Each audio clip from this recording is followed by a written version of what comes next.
ഈ റോമാലേഖനം 6-ാം അധ്യായത്തിന്റെ അവസാനത്തെ വചനം ഇങ്ങനെയാണ് പറയുന്നത്: പാപത്തിന്റെ ശമ്പളം മരണമത്രേ, ദൈവത്തിന്റെ കൃപാവരമോ നമ്മുടെ കർത്താവായ യേശു ക്രിസ്തുവിൽ നിത്യജീവൻ. അപ്പോൾ പാപത്തിന്റെ ശമ്പളം മരണമായിരുന്നു.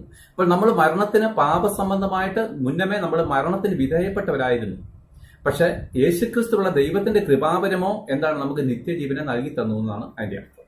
ഇനിയും 7-ാം അധ്യായം തുടങ്ങിയാണ്. ആ 7-ാം അധ്യായം തുടങ്ങുന്നതിന് മുമ്പ് ഇത് നമ്മൾ ആരംഭിക്കുന്നതിന് മുമ്പ് ഇനി 8-ാം അധ്യായം എന്താണ് പറയുന്നത്? റോമാലേഖനം 8-ാം അധ്യായം ഒന്ന് ഓടിച്ചു നോക്കിക്കഴിഞ്ഞാൽ അവിടെ എന്താണ് പറയുന്നത്? അവിടെ പറയുന്നൊരു കാര്യമുണ്ട്: ഇപ്പോൾ ക്രിസ്തുവേശുള്ളവർക്ക് ഒരു ശിക്ഷാവിധി ഇല്ല. 8-ന്റെ 1 പറയുകയാണ്, ഇപ്പോൾ ക്രിസ്തുവേശുള്ളവർക്ക് ഒരു ശിക്ഷാവിധി ഇല്ല. അതിന്റെ 2-ാം വാക്യം പറയാണ്: ജീവന്റെ ആത്മാവിന്റെ പ്രമാണം എനിക്ക് പാപത്തിന്റെയും മരണത്തിന്റെയും പ്രമാണത്തിൽ നിന്ന് ക്രിസ്തുവേശുവിൽ സ്വാതന്ത്ര്യം വരുത്തിയിരിക്കുന്നു. ജഡത്താലുള്ള ബലഹീനത നിമിത്തം ന്യായപ്രമാണത്തിന് കഴിയാത്തതിനെ സാധിപ്പാൻ ദൈവം തന്റെ പുത്രനെ പാപജഡത്തിന്റെ സാദൃശ്യത്തിലും പാപനിമിത്തം അയച്ചു. പാപത്തിന് ജഡത്തിൽ ശിക്ഷ വിധിച്ചു. ജഡത്തെയല്ല, ആത്മാവിനെ അത്രയും അനുസരിച്ച് നടക്കുന്ന നമ്മളിൽ ന്യായപ്രമാണത്തിന്റെ നീതി നിവൃത്തിയാക്കേണ്ടതിന് തന്നെ.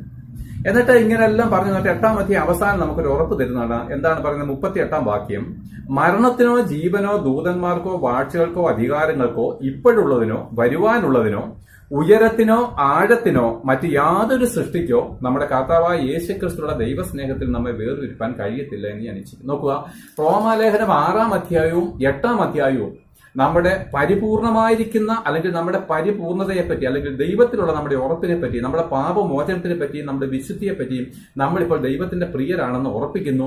ഇവിടെ പറയാണ്, യാതൊന്നിനും കർത്താവായ യേശുക്രിസ്തുവിന്റെ ദൈവസ്നേഹത്തിൽ നമ്മളെ വേർതിരിപ്പാൻ കഴിയത്തില്ല.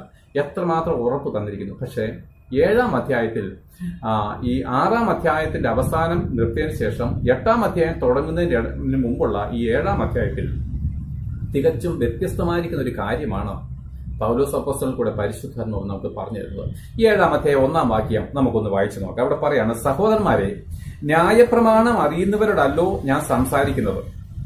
അപ്പോൾ ഈ റോമാലേഖനം അല്ലെങ്കിൽ ഈ റോമാ സഭയിലുള്ള ഉള്ളവർക്ക് വേണ്ടി പൗലോസ് ഈ ലേഖനം എഴുതുമ്പോൾ അല്ലെങ്കിൽ ഈ ലേഖനത്തെ പറ്റി പറഞ്ഞു കൊടുക്കുമ്പോൾ അവിടെ പറയുന്നൊരു കാര്യമുണ്ട്: ന്യായപ്രമാണം നിങ്ങൾ അറിയുന്നവരാ. അപ്പൊ അതിന്റെ അർത്ഥം എന്താണ്? ഒരുപക്ഷെ യഹൂദന്മാരിൽ നിന്നുള്ള ഒരു കൂട്ടമായിരിക്കാം ഈ സഭ. നമ്മുടെ വിഷയം അതല്ലാത്തതുകൊണ്ട് അതിനെപ്പറ്റി ഞാൻ പറയാൻ ആഗ്രഹിക്കുന്നത്. അപ്പം അതായത് ന്യായപ്രമാണം അറിയുന്നവരുടെ കൂട്ടത്തിൽ നിന്നൊരു ജനമാണ് ഇന്ന് യേശുക്രിസ്തുവിലേക്ക് തിരിഞ്ഞ് ഈ റോമിൽ കർത്താവിനെ സ്നേഹിക്കുന്ന സഭയായിട്ട് രൂപാന്തരപ്പെട്ടത്.